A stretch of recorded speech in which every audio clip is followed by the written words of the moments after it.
दोस्तों, जब कभी भी हम कोई खेल खेलते हैं तो हमें उसमें मजा आता है, लेकिन अगर हमारा कोई खेल बाय कोइंसिडेंस असली हो जाए तो क्या हमें मजा आएगा? इस सवाल को थोड़ा और इंटरेस्टिंग बनाते हैं।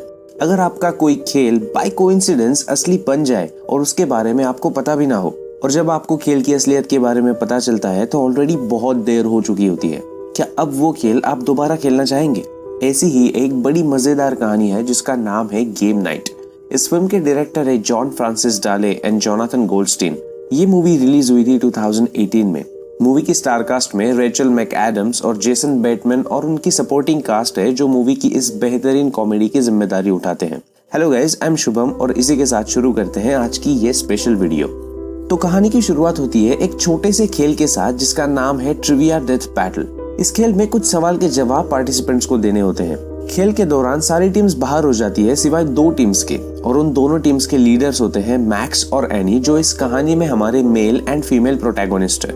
इसी खेल में उन दोनों की मुलाकात होती है and one thing leads to another, और हम देखते हैं कि उनकी जल्द ही शादी भी हो जाती है। अगले सीन में हम देखते हैं कि दोनों एक डॉक्टर के पास बैठे हैं क्योंकि उन्हें बच्चा नहीं हो रहा था।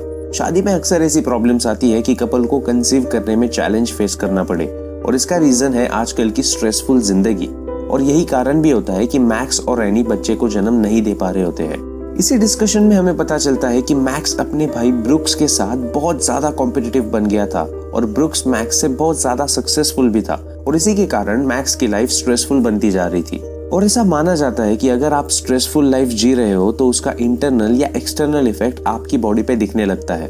खैर, डॉक्टर के साथ हुई इस वियर्ड मीटिंग के बाद मैक्स और एनी घर आते हैं और उनकी मुलाकात होती है उनके पड़ोसी गैरी से, जो एक पुलिस ऑफिसर था, लेकिन उसका कोई दोस्त नहीं था। उसके पास सिर्फ एक कुत्ता था जो उसी के साथ रहता था।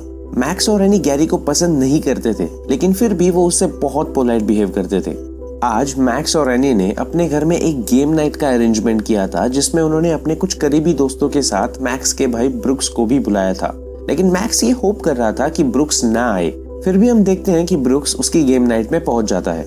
गेम नाइट शुरू होती है और ब्रुक्स मैक्स को बहुत बुरी तरह से हराता है, जिसकी वजह से मैक्स और भी स्ट्रेसफुल हो जाता है।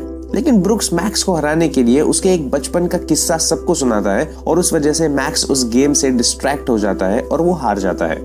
जब ये बात एनी नोटिस करती है तब वो मैक्स को उसके भाई ब्रुक्स को हराने में मदद करने का प्रॉमिस करती है ताकि मैक्स की लाइफ कम स्ट्रेसफुल हो।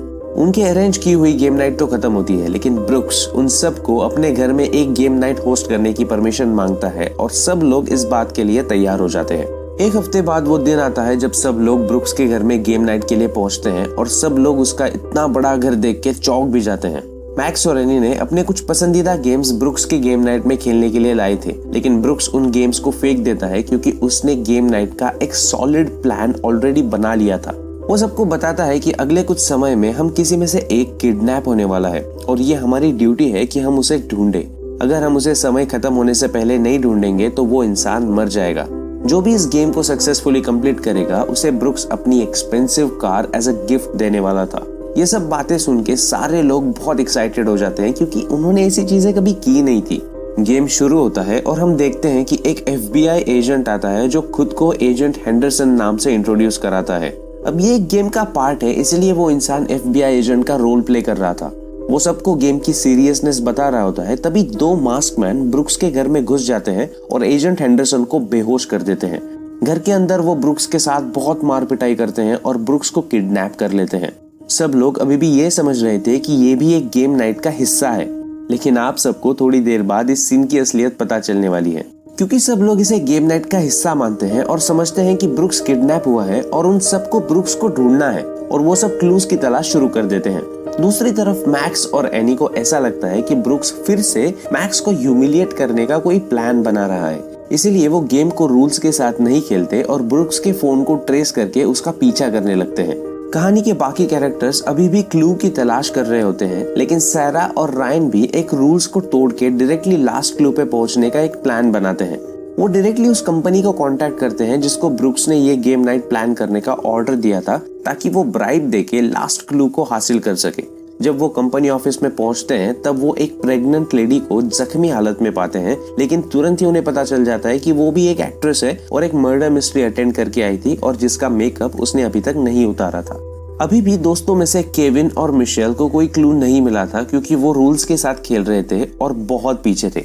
एजेंट हेंडरसन जो बेहोश हो गया था उससे वो थोड़ी सी पूछताछ करते हैं और दूसरे क्लू का कोई हिंट मांगते हैं, लेकिन एजेंट अब उन्हें ये बताता है कि ब्रुक्स एक्चुअल में किडनैप हो गया था बाय एक्चुअल किडनैपर्स और उसे मारने वाले भी असली क्रिमिनल थे।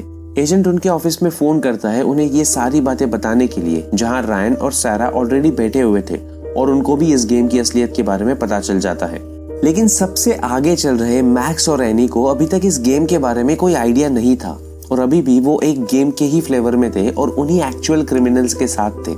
ये सिचुएशन बहुत ज्यादा डेंजरस थी, लेकिन कम से कम इसी वजह से वो ब्रुक्स को ढूंढ लेते हैं और ब्रुक्स उन्हें जल्द ही सारी हकीकत बता देता है और वो तीनों फिर से वहां से भाग जाते हैं। लेकिन किडनैपर्स उनका पीछा कर रहे होते हैं क्योंकि उन्हें ब्रुक्स की जरूरत थी। गाड़ी में ब्रुक्स अपने असली और इलीगल बिजनेस के बारे में मैक्स और एनी को बताता है और उससे हमें ये पता चलता है कि ब्रुक्स की सारी दौलत इसी इलीगल बिजनेस की वजह से बनी थी।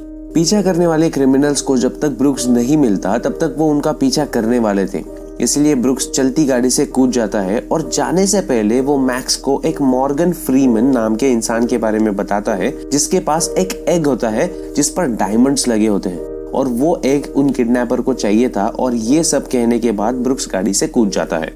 अब सबको इस गेम की असलियत के बारे में पता चलता है और वो मॉर्गन फ्रीमैन नाम के उस इंसान को ढूंढने लगते हैं जिसके पास वो एग होता है, लेकिन उसे ढूंढने के लिए उन्हें पुलिस कंप्यूटर की मदद चाहिए होती है और इसीलिए वो गैरी के पास जाते हैं क्योंकि वो एक पुलिस ऑफिसर था। उसके घर से इंफॉर्मेशन लेकर वो उस जगह पहुंचते हैं और वहां उस एग को ढूंढ लेते हैं। अगले सीन में हम देखते हैं कि सारे लोग मिलके उस एग को उस बिल्डिंग से निकाल लेते हैं, लेकिन इस सीन को जस्टिफाई करना बहुत मुश्किल है क्योंकि फिल्म में ये सीन बहुत फनी दिखाया है। खैर, कहानी में हम आगे देखते हैं कि मैक्स के हाथों से वो एग फूट जाता है और उन्हें उसके अंदर एक कागज मिलता है जिस पर कुछ लोगों के नाम लिखे थे जिसे वो क्रिमिनल्स मारना चाहते थे।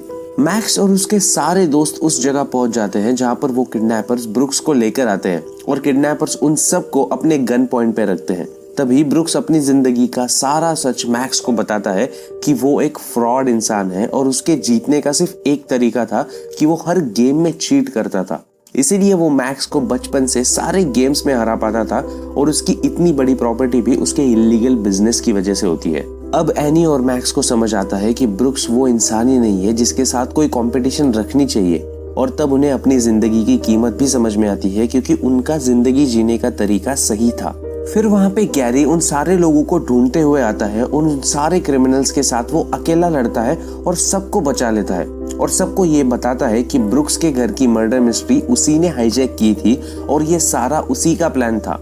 वो सब कुछ बता ही रहा होता है तभी उसे पीछे से कोई गोली मार देता है और कहानी में इस पॉइंट पर एक्चुअल क्रिमिनल्स की एंट्री होती है जिन्हें वो एग और उसके अंदर के लोगों की लिस्ट चाहिए थी। लेकिन ब्रुक्स उस लिस्ट को निगल लेता है ताकि किडनैपर्स ब्रुक्स को मार न सके, लेकिन फिर भी किडनैपर्स ब्रुक्स को पकड़ के ले जाते हैं। आगे हम देखते हैं कि मैक्स और एनी फिर भी उन किडनैपर से किसी तरह लड़के ब्रुक्स को बचा लेते हैं। 3 महीने बीतते हैं और सारे दोस्त फिर से एक गेम नाइट के लिए मिलते हैं। वहाँ पे एनी मैक्स को बताती है कि वो प्रेग्नेंट है। इस बात से हम ये समझते हैं कि अब मैक्स और एनी की लाइफ स्ट्रेसफुल नहीं बल्कि एक एंजॉयबल एडवेंचर बन चुकी है और इसी के साथ ये कहानी और मूवी खत्म होती है। तो ये थी गेम नाइट की बड़ी यूनिक कहानी। लेकिन अगर आप इसी तरह फिल्म और उसकी कहानियां जानना चाहते हैं तो इस चैनल को जरूर सब्सक्राइब करें। अगर कहानी पसंद आई हो तो लाइक भी जरूर करें।